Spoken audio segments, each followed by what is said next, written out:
और रावण राक्षस बन गया, था तो ऋषि कुमार।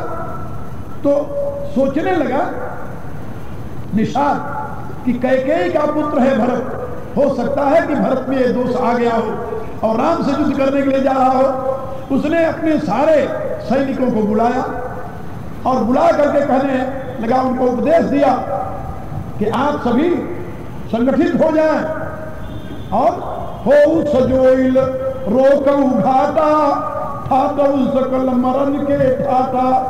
तो कहने लगा कि सब सजग हो जाइए और गंगा जी के किनारे को रोक लीजिए, अब मरने के लिए तैयार हो जाइए, क्योंकि भरत से युद्ध करना कोई खेल नहीं है, बड़े शक्तिशाली है वो, उनकी सेना बहुत बड़ी है, हम तो छोटे राजा हैं, निषाद जाति के राजा हैं, इसलिए हम उनसे पूरा युद्ध तो नहीं कर पाएंगे, लेकिन हाँ राम काज और सुरसरी तीरा, हम राम के लिए और इस गंगा के किनारे अपने शरीर का त्याग करें, इसलिए तुम सब सजग हो जाओ। और इतने में उसकी सेना तैयार हो गई।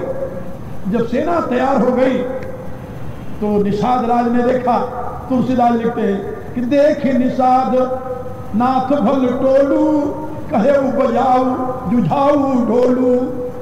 तो निषाद राज ने आज्ञा दे दी कि युद्ध का नगाड़ा बजा दो, भरत की सेना नजदीक आ गई है।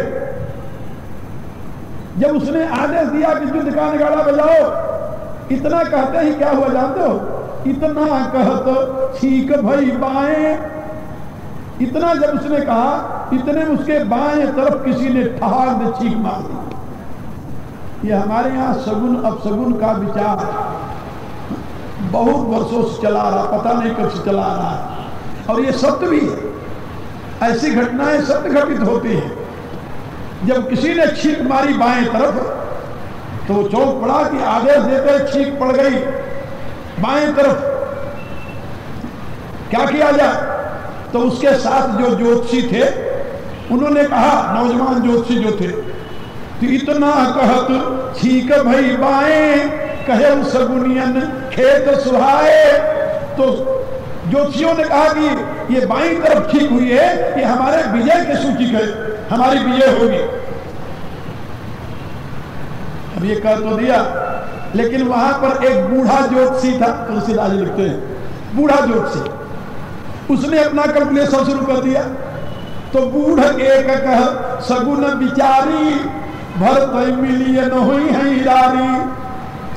बूढ़े ने कहा कि देखो भाई, मेरा सगुन ये कहता है कि भरत से लड़ाई नहीं होगी, उनसे मित्रता होगी। क्यों होगी?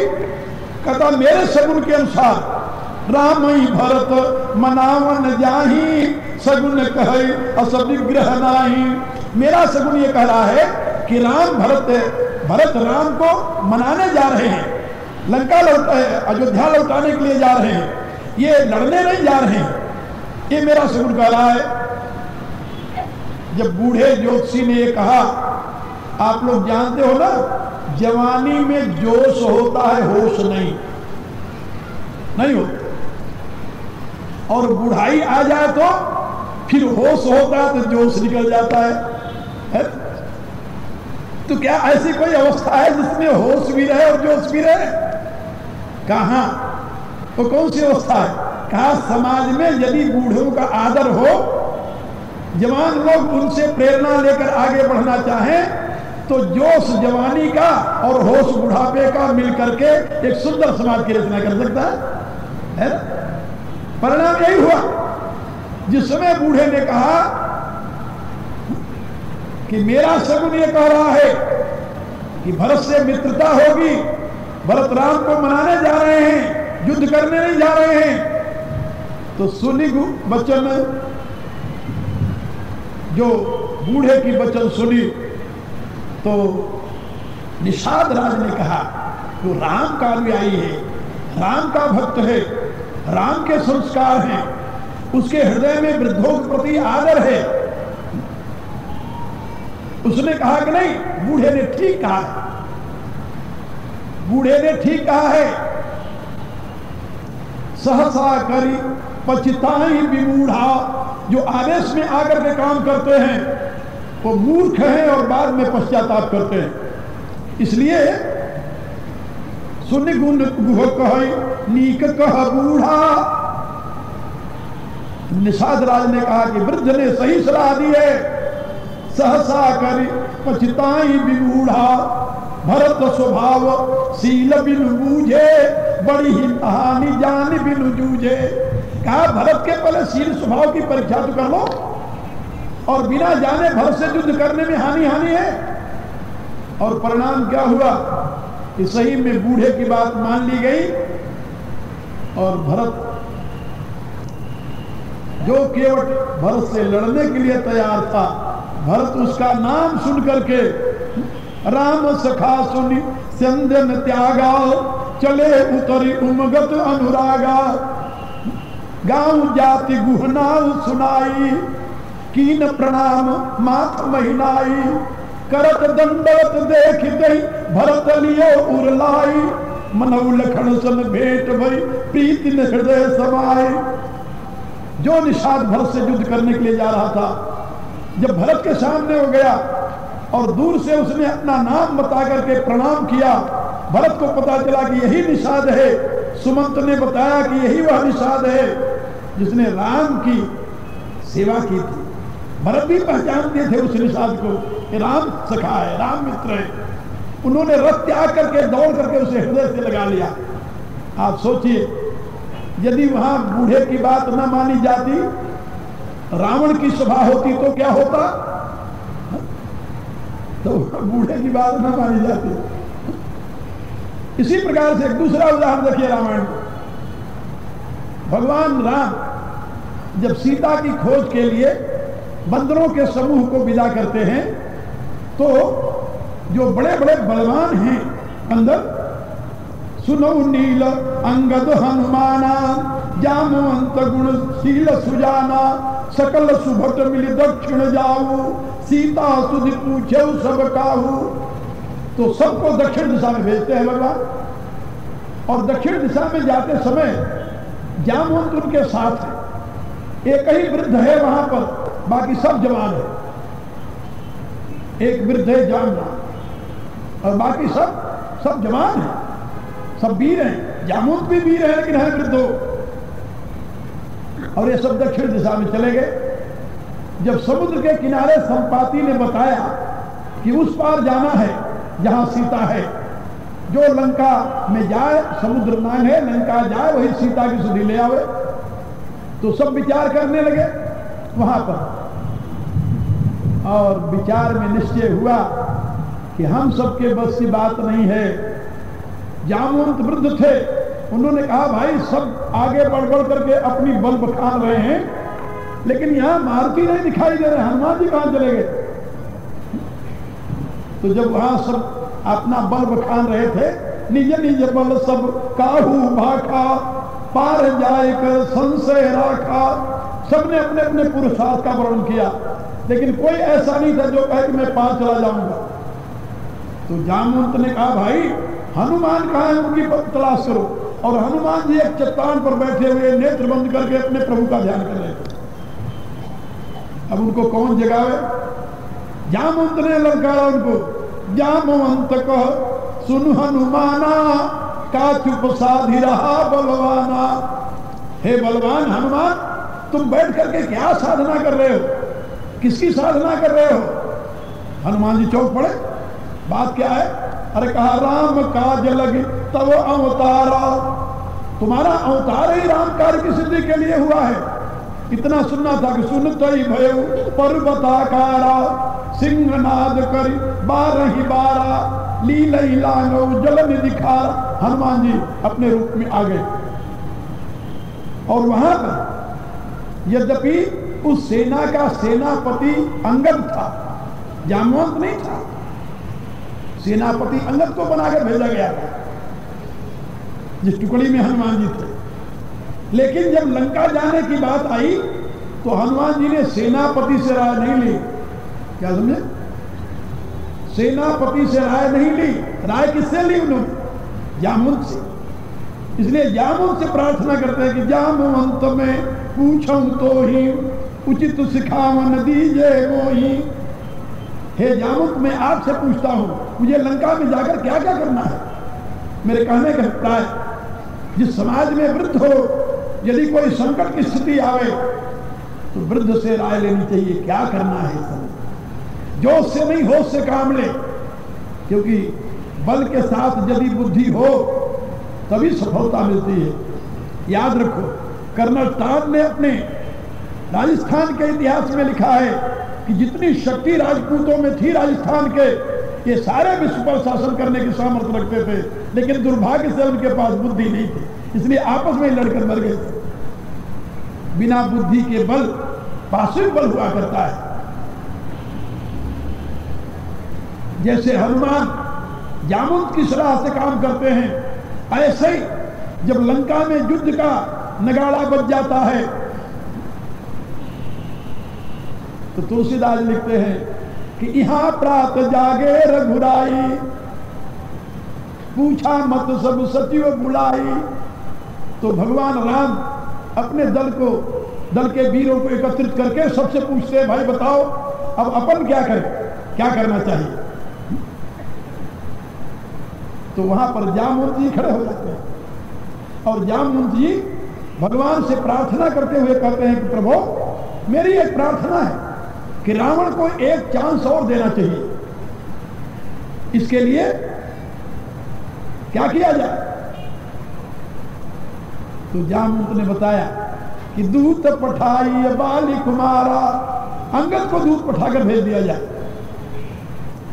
भगवान ने तुरंत जामुन की बात मान ली और उन्होंने कहा कि बहुत अच्छी बात, ठीक सलाह जामुन दे रहे हैं, अंगद को दूत बनाकर भेज दिया गया। यानी कहीं भी आप देखिए, राम और राम के अनुयायियों के हृदय में वृद्धों के प्रति आदर है। हम आप सभी राम को अपना पूर्वज मानते हैं हाँ। और विशेष करके आप लोगों ने पढ़ा होगा विचित्र नाटक में तो दशम गुरु ने स्पष्ट शब्दों में लिखा है कि वह परमात्मा राम रूप में अवतरित हुआ और उसी राम के पुत्र थे लव और कुश, जिसके वंश में ये बेदी और सोढ़ी वंश का जन्म हुआ है। और पूरे खत्री समाज यहाँ के उसी की संतान है। यहाँ जो जाति के लोग हैं, जाट वर्ग के, ये सब चंद्रवंशी क्षत्रिय हैं, ये जिन कहे जाते हैं। आप जरा पढ़िए पटियाला महाराज का पूर्व का यानी उनके जो परिचय है, उसमें उन्होंने स्पष्ट शब्दों में लिखा है कि हम भाटी राजपूत हैं और भाटी वंश जो है ये चंद्रवंश की संतानें हैं, जिस वंश में भगवान कृष्ण का आविर्भाव हुआ है। मेरे कहने का अभिप्राय कि हम आप सभी राम और कृष्ण की संतानें हैं, लेकिन परिणाम क्या हो रहा है? क्या हम राम और कृष्ण की तरह वृद्धजनों को आदर देने के लिए तैयार हैं? क्या उनके प्रति वही सद्भावना आज भी हमारे हृदय में बन रही है? नहीं। आचरण हो रहा है रावण के, सुनते रामायण है, करते रावणायण है, कहां से कल्याण हो? सोचिए जरा, रावण के दरबार में वृद्धों के लिए स्थान नहीं है, ना ना, बिल्कुल नहीं। रावण के सभा में केवल एक वृद्ध है मंत्री, एक वृद्ध, उसका नाम था माल्यवान। ये माल्यवान कौन था? तुलसीदास लिखते हैं रावण मात पिता मंत्रीवर। रावण की माता जो केकसी थी, उसका पिता 3 भाई थे, माली, सुमाली, माल्यवान। तो सुमाली की पुत्री थी केकसी और माल्यवान उसका चाचा लगता है, चाचा यानी नाना लगा उसका। तो रावण के मां का वो पिता है एक प्रकार से, और रावण का नाना लगता है माल्यवान। वही एक वृद्ध मंत्री था रावण के दरबार में। जब विभीषण अपनी बात कहते हैं और ये कहते हैं कि ऋषि पुलस्त ने हमें यह संदेश भेजा है, तब वहां पर केवल एक व्यक्ति है उस दरबार में जो विभीषण के वचनों का समर्थन करता है। मालवंत अति सचिव सयाना, तासु वचन सुनी अति सुख माना। वो माल्यवान विभीषण की बात को सुन करके अपने आप में अत्यंत प्रसन्न होता है और वो रावण के सामने कहता है कि तात अनुज तव नीति विभूषण, हे तात, ये तुम्हारा जो छोटा भाई है ये नीति का ज्ञाता है, नीति विभूषण है, इसलिए सो उर धरव जो कहता विभीषण, विभीषण जो कहता है उसको अपने हृदय में धारण करो। लेकिन रावण ने क्या कहा कि अच्छा नाना जी मानता हूं, नाना क्या कहा, तुरंत रावण को क्रोध आ गया और अपने नाना से कहता है कि रिपुत कर सकहत सठ दो, अरे मूर्खो, तुम दोनों मेरे सामने मेरे शत्रु की बड़ाई कर रहे हो। नाना को मूर्ख सठ कहता है, यहां केवल सठ ही कहा, लेकिन जब पहले दिन का युद्ध हुआ और पहले दिन के युद्ध में आधी सेना उसकी मर गई तो रावण ने अपने मंत्रियों को बुलाया और मंत्रियों को बुलाकर पूछने लगा, बताइए अब क्या किया जाए, आधी सेना मर गई है एक दिन के युद्ध में, बाकी क्या होगा। तो माल्यवंत ने कहा रावण मेरी प्रार्थना सुन तू, हिरण्याक्ष भ्राता सहित मधुकैटभ बलवान, जो मारे सोई अवतरे कृपा सिंधु भगवान। कहा जिस परमात्मा ने, जिस विष्णु नारायण ने हिरण्यकश्यप और हिरण्याक्ष का वध किया, जिन्होंने मधु और कैटभ का वध किया, वही नारायण राम रूप में अवतरित हुए हैं, इसलिए तुम राम से बैर मत करो। कहा तो फिर क्या किया जाए। कहा सुतकहु राज समर्पि बन जाय भजिए रघुनाथ। कहा सीताराम को लौटा दो और ये राज मेघनाथ को सौंप दो और तुम जाकर वन में भगवान का भजन करो, ये युद्ध करके अपने सारे देशवासियों का नाश क्यों कर रहे हो। ये किसने कहा, माल्यवान ने। उत्तर में रावण ने क्या कहा, रावण कहता है अरे बूढ़ भय उन्नत मरते तो ही अब जन नयन दिखाव सिमोही। कहा बूढ़ा हो गया, नहीं तो आज मैं तेरी खबर ले लेता, अब चला जा मेरे आंख के सामने से, फिर कभी नहीं आना। और माल्यवन चला गया उठ करके। रावण के दरबार में या आसुरी शक्तियां जहां प्रबल होती हैं वहां वृद्धों का आदर नहीं होता, और जहां सात्विक लोग होते हैं, श्रेष्ठ लोग होते हैं, उस समाज में वृद्धों का आदर होता है। अब आप लोग स्वयं समझ लीजिए कि अपने वृद्धों का आदर करके आप उस वर्ग में जाना चाहेंगे या उनका तिरस्कार करके उनके लिए ओल्ड हाउस बना करके उस वर्ग में जाना चाहेंगे, ये आपके ऊपर निर्भर है। अब तो भारत में ओल्ड हाउस बनाना एक फैशन बनता चला जा रहा है, जिस शहर में देखो वहीं ओल्ड हाउस बन रहा है, क्योंकि बूढ़े घर से निकाले जा रहे हैं। क्या कहा, खैर मैं आप लोगों को बता रहा था कि विभीषण की बात का समर्थन केवल एक वृद्ध ने किया, माल्यवान। लेकिन जब रावण ने माल्यवान को डांटा, तिरस्कार किया उसका, और उसे यह हाथ तक कह दिया कि रिपुत कर कहत सठ दो, तुम दोनों मूर्ख हो, सठ हो, दोनों हमारे सामने शत्रु की बड़ाई करते हो, और स्वयं नहीं उठा, दूरी न करो यहाँ है को। अरे कहा कोई है नहीं नौकर, इन दोनों को धक्का मार के बाहर निकाल दो। माल्यवन ने सोचा कि भाई धक्का लगे उससे पहले उठकर चले जाओ, अपनी इज्जत अपने हाथ में होती है। तो तुलसीदास लिखते हैं कि माल्यवंत गृह गहु बहोरी, माल्यवंत तो उठकर चला गया, वो अपमान नहीं सह सका। लेकिन विभीषण कही विभीषण पुण्य कर जोरी, हाथ जोड़ करके विभीषण फिर बैठ गए आगे, हाथ जोड़कर बैठ गए, प्रार्थना करने लगे रावण से। प्रार्थना में बहुत अच्छी बात की, आप लोगों की मतलब की, यानी इस समय की जो स्थिति है उसको देखते हुए ही मैंने आप लोगों को ये विभीषण चरित्र सुनाने का प्रयत्न किया। याद रखो, विभीषण एक राष्ट्र भक्त है, देश भक्त है, समाज भक्त है और परिवार भक्त भी है। मनुष्य का जीवन परिवार से, समाज से, राष्ट्र से जुड़ा हुआ होता है। वह स्वार्थी व्यक्ति जो केवल अपना सुख चाहता है, उसे परिवार, समाज और राष्ट्र की चिंता नहीं होती। लेकिन जो भक्त है, जो साधु वृत्ति का है, सज्जन है, वो अपने भोग के लिए नहीं, वो अपने परिवार, समाज और राष्ट्र के लिए सदैव चिंतन करता रहता है। विभीषण को यह भय है कि रावण के अन्याय से हमारा पूरा परिवार नष्ट हो जाएगा, पूरा समाज नष्ट हो जाएगा, पूरा राष्ट्र नष्ट हो जाएगा। और अब राम की सेना आ गई समुद्र के किनारे पर। राम को समुद्र पार करके आने में कोई दिक्कत नहीं है, क्योंकि विभीषण जानते हैं अकेले हनुमान चाहें तो पूरी राम की सेना को लाकर यहां रख सकते हैं। जो हनुमान त्रिकूट को पार करके राम के सामने ले जा सकते हैं, वो हनुमान अपनी सारी सेना को उठाकर यहां नहीं रख सकते क्या? सब कुछ करने में समर्थ है वो। इसलिए विभीषण सोचते हैं कि एक बार फिर कोशिश करके देखो, हारना नहीं चाहिए, और यदि फिर काम नहीं बना तो कोई दूसरी युक्ति निकालेंगे। परिणाम क्या हुआ? विभीषण जी पुनः हाथ जोड़ करके बोले, माल्यवंत गयऊ बहोरी, कहई विभीषण पुनि कर जोरी।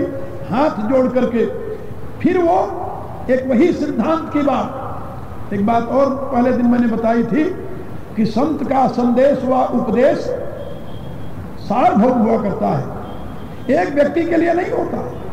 यद्यपि वो एक व्यक्ति को लक्ष्य कर कोई बात कहता है, तो भी उसकी बात सार्वभौम सत्य होती है, सार्वभौम होती है, सबके लिए हितकारी होती है। अब यहां पर विभीषण की बात सुनिए। वो कहते हैं, सुमति कुमति सबके उर बसई, सुमति कुमति सबके उर रही, नाथ पुराण निगम असकाई। हे नाथ, पुराण और शास्त्र ऐसा कहते हैं कि सुमति और कुमति सबके हृदय में निवास करती है। एक बात याद रखो, मनुष्य जीवन जो है वह केवल गुणों का ही भंडार नहीं है, वह दोषों का भी केंद्र है। क्यों? उसका कारण समझ लीजिए मेरे से।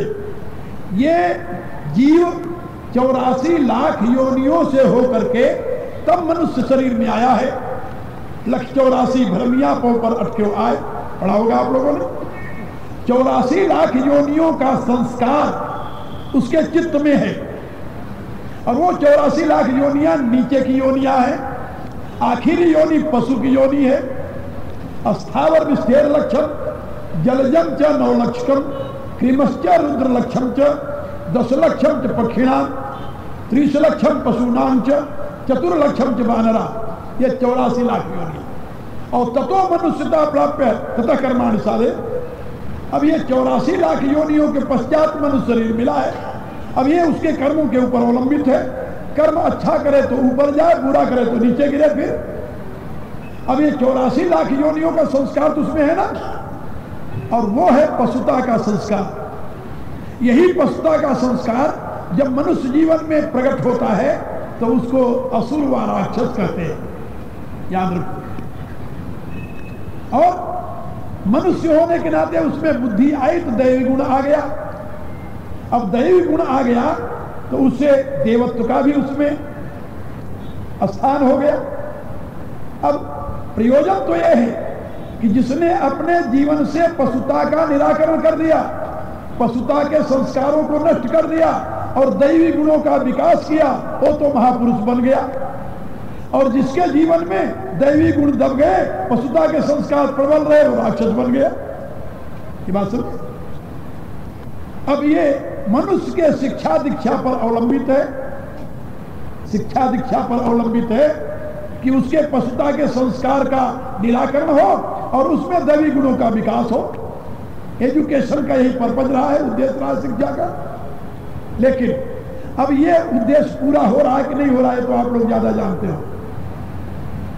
यहां पर विभीषण यही बता रहे हैं कि कोई मनुष्य ऐसा नहीं जिसमें पूर्ण रूप से गुण ही गुण हो, और कोई ऐसा नहीं जिसमें दोष ही दोष हो। गुण और दोष दोनों का संगम है मनुष्य शरीर।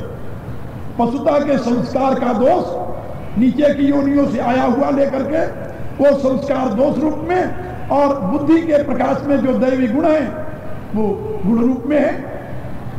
यही विभीषण समझा रहे हैं कि सुमति कुमति सबके उर रही। जहां दैवी गुणों का स्थान है वहां सुमति होती है, जहां पार्श्वी गुणों का स्थान है वहां कुमति होती है। तो सुमति कुमति सबके उर रही, नाथ पुराण निगम असकाई। हे नाथ, वेद और पुराण ये कहते हैं कि सभी मनुष्यों में सुमति और कुमति का स्थान है, लेकिन जो व्यक्ति कुमति को दूर करके सुमति की प्रतिष्ठा कर लेता है, जहां सुमति तहां संपत्ति नाना और जहां कुमति तहां विपत्ति निदाना। जहां सुमति शुद्धमति का प्रकाश होता है वहां तो नाना प्रकार की संपत्ति होती है, वैभव होता है, लेकिन जहां कुमति का प्राबल्य होता है वहां विपत्ति और विनाश। निदान माने विनाश, तो विपत्ति और विनाश होता है। अब आप बताइए, कोई ऐसा साहस कर सकता है कि रावण के सामने ही उसको ये कह दे,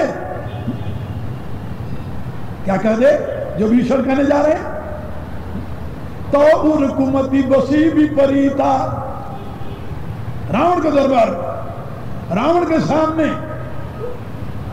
तो उर कुमति बसी विपरीता, इसलिए हित अनहित मानव रिपुप्रीता। आपके हृदय में प्रभु कुमति का इस समय साम्राज्य हुआ है, इसीलिए आप जो हित की बात कहता है उसको तो आप शत्रु मानते हो, अनहित मानते हो, और जो आपकी चापलूसी करता है उसको आप मित्र मानते हो। तो उर कुमति बसी विपरीता, हित अनहित मानव रिपुप्रीता। लेकिन याद रखो, काल राति निश्चर कुल केरी, तेहि सीता पर प्रीति घनेरी। ये सीता जो है ये काल रात्रि के समान है, काल रात्रि, और ये काल रात्रि निशाचर कुल को नष्ट करने वाली है, और उसकी सीता पर अत्यंत प्रीति हो गई है। लेकिन याद रखो, यदि सीता को आप नहीं लौटाए तो संपूर्ण लंका का विनाश अवश्यंभावी है, और यदि आप लौटा देंगे तो अपने सहित लंका की रक्षा कर लेंगे। बहुत लंबा उपदेश है विभीषण का, छोटा सा नहीं है, लेकिन जब वो उपदेश को नहीं मानता तो आखिर में अपना हथियार प्रयोग करते हैं, छोटे भाई होने के नाते, कि तात चरण गही मांगू राखऊ मोर दुलार। हे तात, मैं आपके पांव पकड़ करके याचना कर रहा हूं, और छोटे का दुलार रखना ये बड़े का काम है, तो आप मेरे दुलार की रक्षा के लिए तात चरण गही मांगू राखऊ मोर दुलार। क्या मांगते हो तुम? का सीता देव राम का ऐतन हो तुम्हार। आप सीता राम को लौटा दें, इससे आपका अहित नहीं होगा, यानी पूरे लंका का कल्याण होगा। लेकिन मामला तो उल्टे ही रहा। जब ते ही कहा देन बय दे ही, जब कहा कि सीता दे दो तो तुरंत रावण को क्रोध आ गया, और चरण प्रहार की न सकते ही, तुरंत उठ करके रावण ने विभीषण को एक लात मारा। वो बैठ करके प्रार्थना कर रहा था, वहीं एक लात मारा, वो ढंगलाता हुआ नीचे गिर गया। लेकिन जब मारा रावण ने तो विभीषण ने ये नहीं कहा कि अब मैं तुमसे खबर ले लूंगा तुम्हारे, नहीं। उत्तर में क्या कहा? तुम पितु सरित भले मोहि मारा, तुम मेरे पिता के बराबर हो। भरी राज दरबार में यदि मुझे लात मार करके मेरा अपमान किया, इससे मेरा कोई अपमान नहीं हुआ, क्योंकि पिता यदि पुत्र को मारता है तो उसमें अपमान की क्या बात है। तुम पितु सरिस भले मोहि मारा, लेकिन राम भजे हित नाथ तुम्हारा। लेकिन अब भी मैं तुम्हारे हित की बात बताऊंगा। एक बात याद रखिए, संत जिस समाज में जाता है, यदि कोई उसका आदर करता है तब भी वो हित की बात कहता है, उसका अपमान करता है तब भी वो हित की बात कहता है, और यहां तक जब उसे लात मारता है तब भी वो हित की बात ही करता है। पहले विभीषण आए तो उनका स्वागत हुआ, अवसर जान विभीषण आवा भ्राता चरण शिस्तेनावा। रावण ने पूछा तो हाथ जोड़कर बोलने लगे, मति अनुरूप कहूं इतना था। जब रावण ने तिरस्कार किया कि दूर इन करो यहां है बहु, तब भी विभीषण ने हित की बात कही, और अब लात मारा है तब भी वो हित की बात कह रहे हैं। क्यों कह रहे हैं जानते हो? तुलसीदास ने लिखा कि पर उपकार बचन मन काया, संत सहज स्वभाव खगराया। परोपकार करना संत का सहज स्वभाव है। कर्म से, वचन से, मन से सदैव परहित में लगे रहना संत की वृत्ति है।